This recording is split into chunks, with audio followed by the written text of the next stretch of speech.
Tapi satu-satunya hasil resmi soal apakah Pilkada Jakarta itu satu putaran ataupun tidak, itu tentu kalau saya membaca quick count yang kemudian dirilis secara terbuka, tidak ada kesimpulan apapun. Karena belum ada quick count itu yang menyebut misalnya 52%. Karena semuanya 50,sekian% yang rata-rata itu range-nya dalam margin of error. Oleh karena itu wajar kalau kemudian klaim dua belah pihak, ada yang mengatakan satu putaran ataupun dua putaran, itu per hari ini masih disampaikan secara terbuka. Per hari ini juga kita mendengarkan salah satu elit Kim Plus menyatakan bahwa Pilkada Jakarta itu adalah dua putaran dan tidak. Halo, Assalamualaikum warahmatullahi wabarakatuh. Selamat datang kembali di channel Minat Blogspot. Gimana kabar sahabat? Semoga selalu sehat dan selalu dalam lindungan Allah Subhanahu wa Ta'ala. Amin. Di video kali ini kita akan membahas yang lagi rame-ramenya itu Pilkada 2024. Kalau di Pilkada 2024 ini udah diprediksi pasti yang bakal mendominasi adalah Kim Plus, Koalisi Indonesia Merdeka Plus. Itu udah diprediksi setiap daerah pasti akan dimenangkan oleh koalisinya Kim Plus. Nah, yang paling unik, yang paling rame ini sekarang itu di Jakarta. Kalau di luar Jakarta, kebanyakan koalisinya dengan Banteng itu semua tenggelam. Nah, tapi kalau di Jakarta, justru hasil quick count koalisinya dengan PDIP itu, Pramono dan Rano itu di quick count malah menang. Bahkan sekarang saling mengklaim antara satu putaran atau dua putaran. Penasaran nih, ini beneran satu putaran atau dua putaran? Yuk kita lihat video berikut ini. Satu putaran atau dua putaran antara RK Suswono dengan Pram Rano. Mas Seno, sebetulnya Pram Rano udah aman atau belum kalau menurut PDI Perjuangan? Ya, kalau dari data yang kami sadut dari KPU, yang itu mengungkapkan bagaimana perhitungan dalam sistem Sirekap mereka, itu kan sudah hampir finish semua ya 100%. Dan datanya menunjukkan kami menang di angka 50,07%. Ini meluruskan persepsi publik selama ini bahwa 50 plus 1 itu bukan 50 plus 1%, tetapi 50% suara plus 1 suara setidaknya sudah menang. Dalam konteks itu saya rasa ini membuktikan bahwa kami tidak melangkai logika publik yang tercermin melalui survei. Survei di Jakarta itu dari waktu ke waktu menunjukkan memang pasangan Pram Rano ini menunjukkan kenaikan elektabilitas dari waktu ke waktu, sehingga nggak ada yang anomali di sana. Saat kita kemudian bisa mendapat angka sekian, itu tidak bertolak belakang dengan apa yang menjadi logika ilmiah, scientific reasoning selama ini, yang menunjukkan memang tren kemenangan itu ada. Sehingga hari ini kami sudah melakukan deklarasi bahwa kami bisa menang satu putaran dan berharap agar penghitungan real count itu akan dikawal oleh semua pihak dengan baik. Ini menunjukkan suara rakyat Jakarta sudah bersuara. Kalau kami itu, Mbak Sylvia. Mas Adi Pray, deklarasi sudah dilakukan oleh pasangan Pram Rano. Menurut Anda apakah ini strategi komunikasi yang tepat, declare duluan sebelum adanya hasil penghitungan resmi dari KPU? Ya, saya kira memang ini semacam perang klaim secara politik. Kalau paslon 3 itu tentu berkepentingan supaya Pilkada Jakarta satu putaran, mengacu dengan hasil quick count terutama, sekalipun itu masih dalam margin of error, dan kemudian yang terbaru itu soal real count yang kemudian dibuat oleh KPU. Meski KPU Jakarta per hari ini kita mendengarkan secara seksama bahwa tidak ada keputusan resmi apapun sebelum hitung manual dan secara berjenjang itu dilakukan secara sistematis. Jadi apa disampaikan oleh Seno ini sebenarnya per hari ini juga tidak terkonfirmasi apa hasilnya. Oleh karena itu, apapun yang dimunculkan melalui Sirekap ataupun survei dan quick count, ini kan dari bagian dari partisipasi politik ya, dan itu sudah diatur oleh undang-undang. Tapi satu-satunya hasil resmi soal apakah Pilkada Jakarta itu satu putaran ataupun tidak, itu tentu kalau saya membaca quick count yang kemudian dirilis secara terbuka, tidak ada kesimpulan apapun. Karena belum ada quick count itu yang menyebut misalnya 52%. Karena semuanya 50, sekian persen yang rata-rata itu range-nya dalam margin of error. Oleh karena itu wajar kalau kemudian klaim dua belah pihak, ada yang mengatakan satu putaran ataupun dua putaran, itu per hari ini masih disampaikan secara terbuka. Per hari ini juga kita mendengarkan salah satu elit Kim Plus menyatakan bahwa Pilkada Jakarta itu adalah dua putaran dan tidak satu putaran. Jadi klaim ini bukan keputusan resmi, kita tunggu nanti KPU Jakarta mengumumkan apakah ini satu ataupun dua putaran. Semuanya di luar itu hanya sebatas klaim berdasarkan argumen-argumen yang itu bukan acuan resmi dari Hitung, yang kemudian dijadikan sebagai argumentasi dan basis untuk mengklaim apakah itu satu ataupun dua putaran. Quick count bagian dari partisipasi politik rakyat, Sirekap itu selama ini adalah alat bantu sebenarnya untuk mendeteksi sejauh mana hasil hitung yang dilakukan oleh KPU, tapi sekali lagi itu bukan hasil resmi.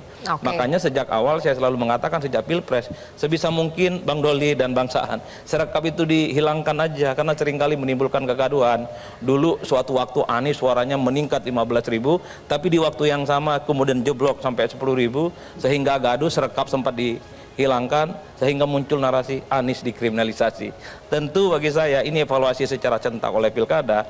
Jadi kutipan-kutipan resmi soal siapa yang menang satu putaran per hari ini menurut saya Silvia itu hanya sebatas klaim, sifatnya sangat objektif. Jadi sebelum ada keputusan resmi dari KPU siapa yang menang satu ataupun dua putaran, maka apapun masih mungkin sangat terjadi. Kalau kita bicara tentang saintifik, membaca hasil quick count, itu tidak ada kesimpulan apapun, satu ataupun putaran. Satu-satunya kesimpulan adalah Pilkada serentak itu yang unggul secara signifikan adalah Pram dan Sidul, disusul oleh RK dan Suswono. Yang ketiga adalah Dharma Pangrekun, yang suaranya menanjak secara signifikan. Nanti kita akan bahas fenomena Dharmakun.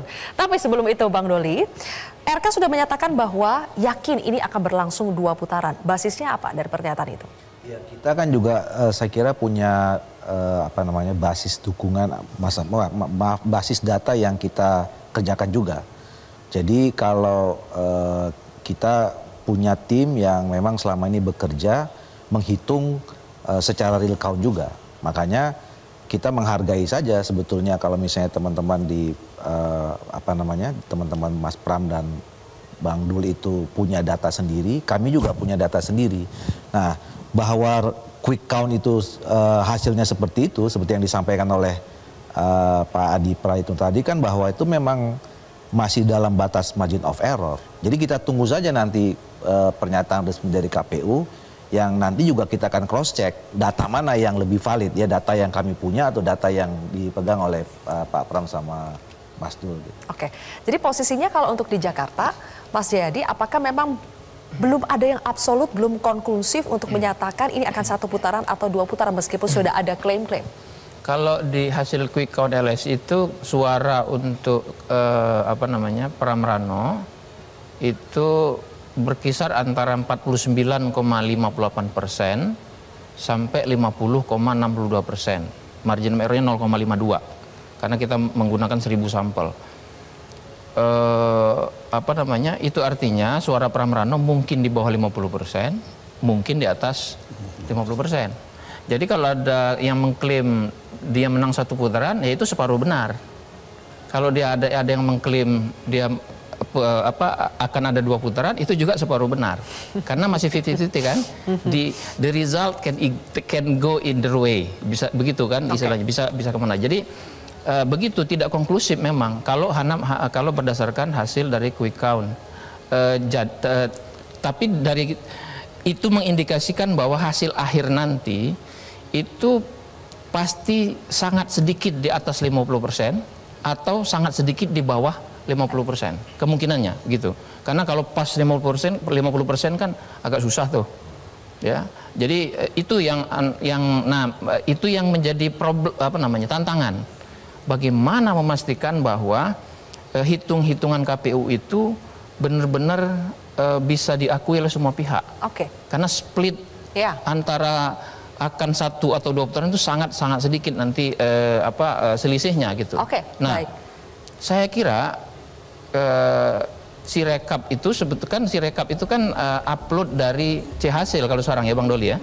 Jadi bukan lagi kayak dulu kan ada persentase segala macam. Saya cek di KPUD itu tadi pagi saya cek di KPUD yang ada upload C-Hasil dari setiap TPS. Jadi kalau kita mau menghitung sampai pada kesimpulan seperti kata Mas Seno tadi 50%,07 itu harus ngitung sendiri. Nah, Pak, hitungan sendiri dari Mas Seno atau dari timnya Bang Doli itu kan ada yang mengatakan lebih dari 50%, ada yang mengatakan tidak. Nah, maka harus dicek ulang tuh bagaimana cara ngitungnya, karena bisa aja ada glitch kan. Karena kalau ngitung sendiri itu secara manual kayaknya agak berat tuh Bang. Oke, baik. Pasti menghitungnya menggunakan mungkin AI, menggunakan program lah ya. Nah itu nanti pertarungannya di situ. Gitu. Oke, di situasi rawan seperti ini sebetulnya alat batu seperti Sirekap itu apakah perlu dimunculkan lagi, Kang Saan, angka per angka setiap hari-harinya supaya masyarakat bisa ikut memantau meskipun ada track record bahwa sebelumnya Sirekap ini menimbulkan kegaduhan ya. Tapi kalau untuk DKI Jakarta misalnya yang selisihnya ini pertaruhan sekali antara 1 atau 2 putaran, apakah justru kita harus mengacu pada alat bantu seperti itu? Atau kita memang sudah harus semuanya ini sudah harus bersiap-siap untuk menyiapkan strategi masuk apabila Jakarta akan digelar 2 putaran? Itu sahabat, video diskusi tentang Pilkada DKI Jakarta. Dalam diskusi tersebut sebenarnya intinya berfokus bahwa Pilkada Jakarta itu belum final. Ada yang mengklaim 1 putaran, ada yang mengklaim bakal 2 putaran. Kita lihat aja nanti hasil resmi dari KPU. Nah, karena katanya dari hasil survei, dari hasil ini persaingannya sangat ketat. Jadi belum bisa dipastikan menang 1 putaran atau 2 putaran. Ini hasil dari KPU aja, rekapitulasi KPU. Karena kan Pramono Rano ini di hasil quick account cuma 50,07%.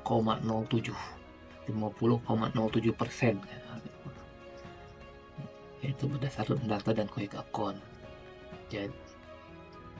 Jadi tunggu hasil manual KPU aja ya sahabat. Nah, gimana tanggapan sahabat semua? Komentar dong. Oke.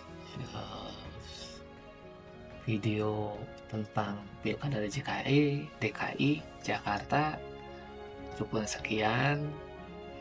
Jangan lupa sahabat untuk like, share, dan subscribe supaya tidak ketinggalan video kami berikutnya. Terima kasih. Assalamualaikum warahmatullahi wabarakatuh.